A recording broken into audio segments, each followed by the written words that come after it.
শিক্ষা প্রতিষ্ঠান মাদ্রাসা থেকে শুরু করে বিভিন্ন সামাজিক উদ্যোগ গ্রহণে এ সকল সম্বন্ধে জানতে পেরেছি।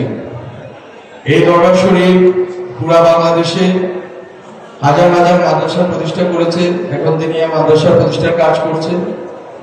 গত ১৫০ বছর ধরে খেদমত এবং আমার পরিবারে যেহেতু এই তরিকার মুরিদরা ছিলেন, আমি যেহেতু নিজে এখানে এসেছিলাম, আমি আজ এসেছি পিশার হুজুর কেবলা ওনার কাছ থেকে দোয়া নিতে। এবং আপনারা যারা মুরিদান আছেন, এই তরিকার খেদমত গার আছেন, সবার কাছ থেকে দোয়া এবং শুভকামনা কামনা করি।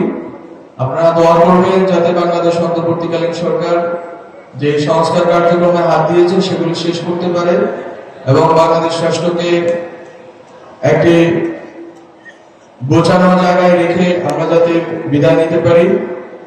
এবং বিশেষ করে এই তরিকার সাথে সংশ্লিষ্ট যারা আছেন তাদের কাছে অনুরোধ থাকবে, আপনারা তরিকার অনুসারী হিসাবে, মারিফাত তরিকাতের অনুসারী হিসাবে আপনারা এই দেশের শান্তি শৃঙ্খলা রক্ষায় ভূমিকা রেখেছেন এবং রাখবেন।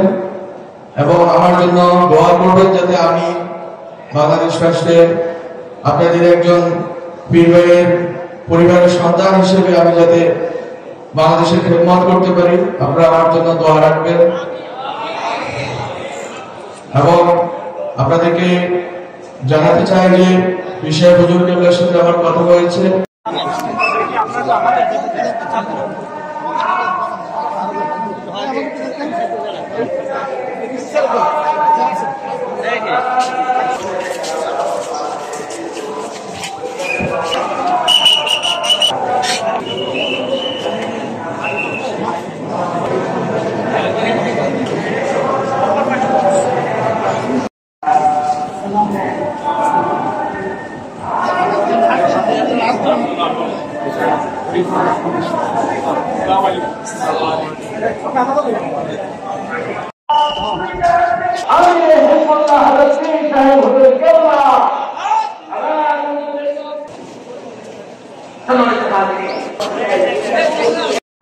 খুব সম্মানিত সমাজ যেহেতু এই জন্য পরিচালনা করছেন বাংলাদেশ জমিয়তুল উলামা কেন্দ্রীয় সিনিয়র নায়েব আমির সালসিনা আহলে সুন্নাহ জামিয়া নিসাইয়া দিনের সুযোগ রইস আমির হিজবুল্লাহ মনোবাদ পিসার হুজুর আছে।